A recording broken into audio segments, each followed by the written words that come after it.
Selamat malam, salam sejahtera untuk kita semua. Pertama-tama marilah kita panjatkan puji dan syukur atas kehadirat Allah Subhanahu wa taala yang telah memberikan rahmat, taufik dan hidayahnya kepada kita semua. Saudara dan hadirin yang saya hormati, pada kesempatan ini izinkan saya Nabila untuk membahas topik mengenai COVID-19. Virus corona atau yang biasa disebut Severe Acute Respiratory Syndrome Coronavirus 2, SARS-CoV-2, adalah virus yang menyerang sistem pernafasan. Penyakit akibat infeksi virus ini disebut COVID-19. Virus ini dapat menyebabkan gangguan ringan pada sistem pernafasan, infeksi paru-paru yang berat, hingga kematian.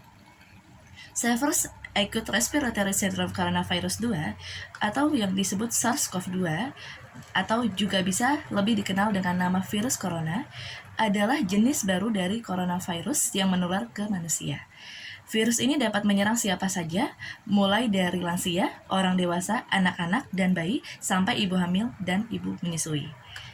Infeksi virus corona atau yang disebut COVID-19 pertama kali ditemukan di kota Wuhan, Cina pada akhir Desember 2019. Virus ini menular dengan sangat cepat dan menyebar ke hampir seluruh dunia, termasuk di Indonesia, hanya dalam waktu beberapa bulan. Hal tersebut membuat beberapa negara memberlakukan kebijakan lockdown untuk mencegah virus corona semakin meluas. Di Indonesia, salah satunya, pemerintah menerapkan kebijakan pemberlakuan pembatasan kegiatan masyarakat atau PPKM untuk menekan penyebaran virus ini. Gejala awal infeksi virus corona atau COVID-19 bisa menyerupai flu, yaitu demam, pilek, batuk kering, sakit tenggorokan, dan sakit kepala. Setelah itu, gejala dapat hilang dan sembuh atau malah memberat. Penderita COVID-19 dengan gejala berat bisa mengalami demam tinggi, sesak nafas, atau nyeri di dada. Keluhan tersebut muncul ketika tubuh bereaksi melawan virus corona. Secara umum, ada 3 gejala umum yang bisa menandakan seseorang terinfeksi virus corona. Yang pertama, demam, dengan suhu tubuh di atas 38 derajat Celcius. Yang kedua, batuk kering, kemudian sesak nafas, dan kemudian ada gejala lain yang juga bisa muncul pada infeksi virus corona meskipun lebih jarang. Di antaranya, yang pertama diare, sakit kepala, yang ketiga konjungtivitis, kemudian hilangnya kemampuan mengecap rasa, yang kelima hilangnya kemampuan untuk mencium bau atau anosmia, yang keenam ruam yang ada di kulit. Gejala-gejala COVID ini umumnya muncul dalam waktu 2 hari sampai dengan 2 minggu setelah penderita terpapar virus corona. Segera lakukan isolasi mandiri jika Anda mengalami gejala infeksi virus COVID-19 seperti yang tadi sudah saya jelaskan. Terutama jika dalam 2 minggu terakhir Anda berada di daerah yang memiliki kasus COVID-19 atau melakukan kontak dengan penderita COVID-19. Setelah itu, hubungi hotline COVID-19 di 119 dengan extension 9 untuk mendapatkan pengarahan lebih lanjut. Anda menduga telah terpapar virus corona, tetapi tidak mengalami gejala apapun, tidak perlu memeriksakan diri ke rumah sakit. Anda cukup tinggal di rumah selama 14 hari dan membatasi kontak dengan orang lain.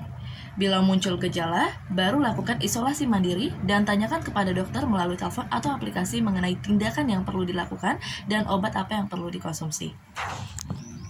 Infeksi virus corona atau COVID-19 disebabkan oleh coronavirus, yaitu kelompok virus yang menginfeksi sistem pernafasan. Pada sebagian besar kasus, coronavirus hanya menyebabkan infeksi pernafasan ringan sampai sedang, seperti flu. Namun, virus ini juga bisa menyebabkan infeksi pernafasan berat seperti pneumonia, MERS, dan SARS. Seorang dapat tertular COVID-19 dengan berbagai cara. Yang pertama, tidak sengaja menghirup percikan ludah atau droplet yang keluar saat penderita COVID-19 batuk atau bersin. Kemudian, memegang mulut atau hidung tanpa mencuci tangan terlebih dahulu setelah menyentuh benda yang terkena cipratan ludah penderita COVID-19.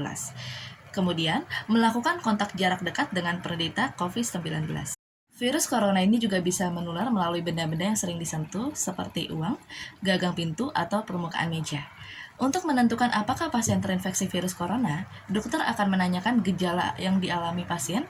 Dokter juga akan menanyakan apakah pasien tinggal di daerah atau baru saja berpergian ke wilayah yang memiliki banyak kasus COVID-19, serta apakah pasien melakukan kontak fisik dengan penderita atau orang yang diduga terinfeksi virus corona sebelum gejala muncul. Selanjutnya, guna memastikan diagnostik, dokter akan melakukan beberapa pemeriksaan, diantaranya rapid test, yang kedua rapid test antigen, kemudian swab test atau tes PCR, yang keempat CT scan atau tes darah lengkap. Hasil rapid test COVID-19 positif kemungkinan besar menunjukkan bahwa Anda memang sudah terinfeksi virus corona, tetapi bisa juga berarti Anda telah terinfeksi kuman atau virus yang lainnya. Hasil tes negatif belum tentu menandakan bahwa Anda mutlak terbebas dari virus corona.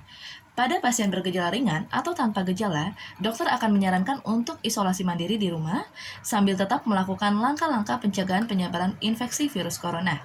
Beberapa tindakan yang perlu dilakukan dokter diantaranya merujuk pasien dengan gejala berat untuk menjalani perawatan dan karantina di rumah sakit rujukan. Kemudian meresepkan obat pereda demam dan nyeri yang aman sesuai dengan kondisi pasien. Yang ketiga, menganjurkan pasien untuk isolasi mandiri dan istirahat yang cukup. Yang keempat, menganjurkan pasien untuk banyak minum air putih untuk menjaga kadar cairan tubuh. Kemudian, sementara pasien dengan gejala berat, dokter akan memberikan rujukan untuk menjalani karantina di rumah sakit rujukan.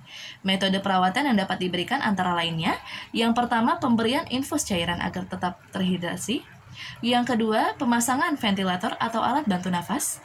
Yang ketiga, pemberian obat seperti pengecer darah, anti peradangan, anti-interleukin 6, remdesivir atau favipiravir. Indonesia sedang menjalankan program vaksinasi COVID-19 secara bertahap. Hingga 4 November 2021, sudah lebih dari 122 juta orang yang menerima vaksin dosis pertama dan 76 juta orang yang telah memperoleh vaksin dosis kedua. Vaksinasi COVID-19 bertujuan untuk membentuk kekebalan tubuh terhadap virus corona. Vaksinasi merupakan cara terbaik untuk mencegah COVID-19. Namun, Anda juga harus menghindari faktor-faktor yang bisa menyebabkan Anda terinfeksi virus corona, yaitu dengan cara pertama, menerapkan physical distancing, yaitu menjaga jarak minimal 1 meter dari orang lain dan jangan dulu keluar rumah kecuali ada keperluan mendesak. Yang kedua, gunakan masker saat beraktivitas di tempat umum. Yang ketiga, rutin mencuci tangan pakai sabun atau hand sanitizer. 4. Jangan menyentuh mata, wajah, dan hidung sebelum mencuci tangan. Yang kelima, tingkatkan daya tahan tubuh dengan menjalankan pola hidup sehat.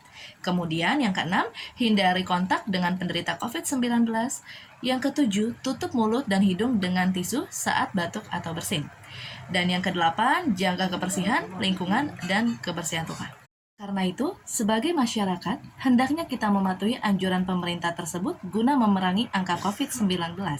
Dibutuhkan partisipasi dari seluruh lapisan masyarakat agar pandemi ini cepat usai dan tidak adanya lagi virus COVID-19 di Indonesia.